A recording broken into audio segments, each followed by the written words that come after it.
Hi, I'm Kino MacGregor. We're here at Miami Life Center. Today we're going to be taking a look at how to use the Bandhas with core strength in Janu Sirsasana A. This deceptively simple posture is one that many practitioners gloss over in the Ashtanga Yoga primary series. But with the careful application of the deep core work, you can actually begin to access deep within the pelvis, feeling a safe and healthy way to externally rotate your hip joints while creating length and space in the spine. Alexandra is going to be my model today. We're starting off in Dandasana position. Then, when you bend the right knee out to the side, you want to feel already that there's an external rotation of the right hip joint. You're closing off the knee joint. Now, another thing to be really conscious of is that the heel and the whole foot makes contact with the inner thigh.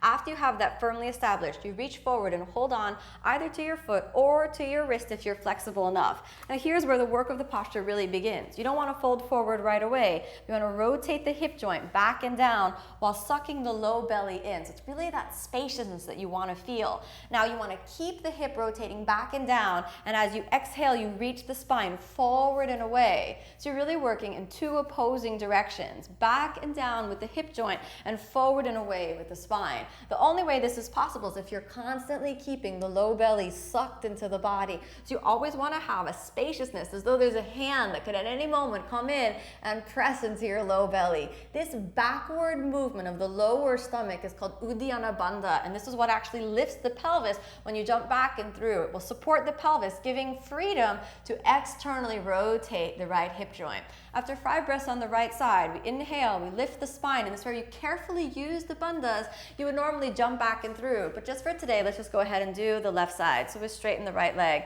We'll apply those same techniques on the left side. You want to bend your left knee deeply using that external rotation of the hip joint, sucking in the stomach as you fold forward. And again, you always want that spaciousness deep within. And then exhale, you're using the space to fold forward, right? That external rotation of the left hip joint combined with the spaciousness inside of the pelvis gives you the deep stability you need in the posture. This will teach your hip how to release, dropping back and down while you're lifting the torso forward and away. The safe, healthy motion, both for the spine, for your knee, and for your hip joint, is an ideal way to work deeply into the posture. It's important not to gloss over these deceptively simple postures because they contain the key elements that you need to do sometimes much more challenging or seemingly challenging postures. So be conscious of the low belly, keeping it drawn in. After 5 breaths, you inhale, straighten the arms, exhale to come out of the posture. You want to be careful that when you come out of the posture, you keep the low belly drawn in and you keep awareness inside of the pelvis. You normally jump back and through.